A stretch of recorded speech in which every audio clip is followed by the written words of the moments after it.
Dear viewers, अस्सलाम वालेकुम। मैदे का ज़ख़म पेप्टिक अल्सर डिजीज़ क्यों होता है, कैसे होता है और इससे कैसे छुटकारा हासिल किया जा सकता है, चलो इस पर बात करते हैं। ये है मैदा।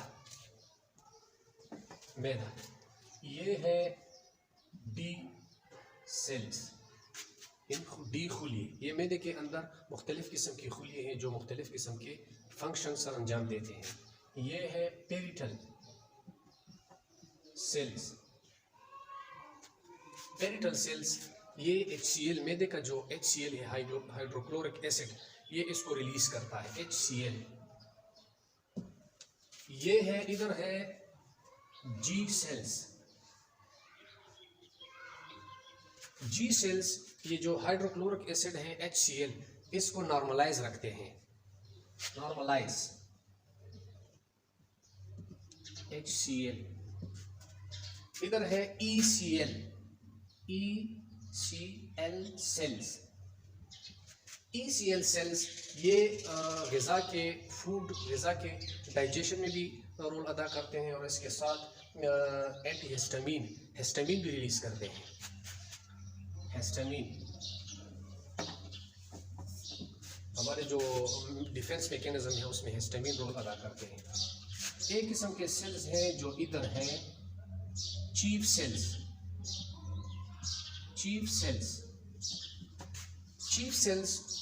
ये वो सेल्स हैं जो प्रोटीन की सिंथेसिस में, प्रोटीन की एब्जॉर्प्शन में और ग़िज़ा को हज़म करने में मेन रोल अदा करते हैं। इसके अलावा ये जो पार्ट है ये है ड्यूडिनम। ये स्मॉल इंटेस्टाइन जो छोटी आंत है, इसका इनिशियल पार्ट है। अभी हम जान लेते हैं कि मैदे में ज़ख़म क्यों होता है, कैसे होता है, उसके असबाब पर भी बात करते हैं, उसके मैकेनिज्म पर भी बात करते हैं। आमतौर पर जो हमारे GIT का जो सिस्टम है वो 6 लेयर पर मुश्तमिल है। 6 लेयर्स में पहले नंबर पर है ये जो एरिया है, ये वाला इसको म्यूकोजा कहते हैं। ये जो दूसरे नंबर पर है ये वाला एरिया, इसको लेमिना प्रोप्रिया कहते हैं। ये जो एरिया है ये वाला, इसको मस्कुलरिस कहते हैं, मस्कुलरिस। और ये लास्ट वाला जो है नीचे वाला, इसको हम कहते हैं सीरोजा। ये हमारे मैदा है, इसमें ये लेयर्स है। मैदे का जो इंटरनल मीडिया है, इंटरनल सरफेस है, इसको अगर हम डिवाइड करें तो इसमें ये हिस्से हैं, सीरोजा है। इसके अलावा यहाँ पर सब म्यूकोजा है, म्यूकोजा के बाद सब म्यूकोजा, और इसी तरह मस्कुलरिस इंटरना भी है, ये मैदे के पार्ट से। अभी अगर किसी सबब के वजह से हमारे ये जो इंटरनल मीडिया है, हमारे ये जो मैदे का इंटरनल सरफेस है, ये मुतासर होता है। इससे पहले कि मैं उसके असबाब पर बात करूं, ये जो मैदा है इसके अंदर एक म्यूकस लाइन होती है, प्रोटेक्टिव म्यूकस लाइन, जो हमारे मैदे के इंटरनल सरफेस को प्रोटेक्ट करती है, उसको तहफ़्फ़ुज़ देती है। जब ये म्यूकस लाइन यहाँ पर, ये म्यूकस लाइन जब किसी वजह से मुतासर होता है तो ये जो सरफेस है, मुख्तलिफ़ किस्म के सेल्स हैं, ये जब मुतासर होता है तो फिर मैदे के ज़ख़म का सबब बनता है। मैदे का ज़ख़म मैदे के किसी भी हिस्से में लाहक हो सकता है। अच्छा, अब हम मैदे के जो काज़ेज़ हैं, जो असबाब हैं मैदे के ज़ख़म के, उस पर हम बात करते हैं। पहला जो सबब है वो है NSAIDs, वो मेडिसन जो जोड़ों के दर्दों के लिए, सर दर्द के लिए, पट्टों के दर्दों के लिए हम ज़्यादातर बिला ज़रूरत लेते हैं या डॉक्टर की हिदायत के मुताबिक नहीं लेते। तो NSAIDs की वजह से भी मैदे का ज़ख़म लाक हो सकता है, जिसमें डाइक्लोफेनिक पोटाशियम है, डाइक्लोफेनिक सोडियम है, आइबुप्रोफेन है, एस्प्रिन है वगैरह। ये कई किस्म की दवाइयाँ हैं दर्दों वाली जो मैदे के ज़ख़म का सबब बनते हैं। इस पर भी बात करते हैं कि किस मैकेनिज़्म से ये मैदे में ज़ख़म का सबब बनते हैं। दूसरे नंबर पर जो काज़ेज़ है उसमें है H. पाइलोरी। H.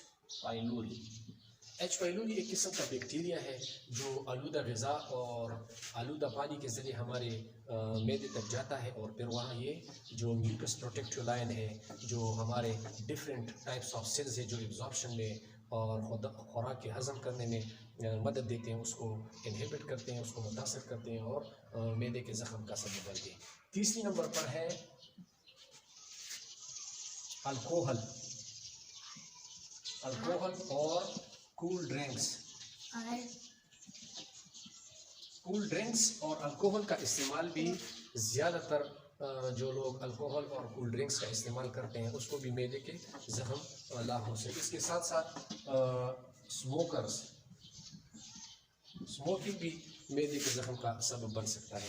इसके अलावा चौथे नंबर पर हमारे मैदे में जो ज़ख़म के सबब बनते हैं, मैदे का जो अपना एसिड्स है, अपने एसिड्स जब एबनॉर्मल सीक्रेट होते हैं मैदे के अंदर, जो पेप्सिनोजन है, इधर एक एंजाइम है जिसे हम पेप्सिनोजन कहते हैं।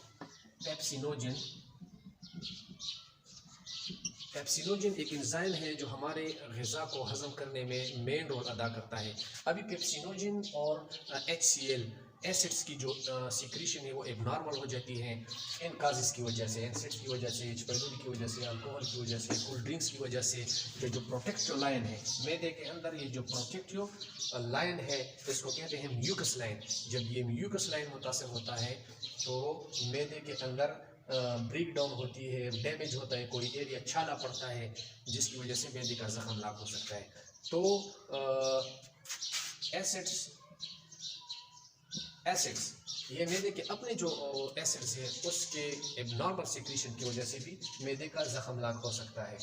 तो प्रिवेंशन में अगर हम कहें कि प्रिवेंशन, तो जितनी भी ये चीज़ें हैं, एसिड्स है, दर्द वाली जो दवाइयाँ हैं, H. pylori, contaminated food, contaminated water, ग़िज़ा की वजह से, चाहे वो फ्रूट्स हो, सब्जियाँ हो, जो भी हो, उसकी वजह से हमें ज़ख़म लाग हो सकता है। इन चीज़ों से हमें परहेज़ रखना है, इन चीज़ों को हमने कंट्रोल रखना है।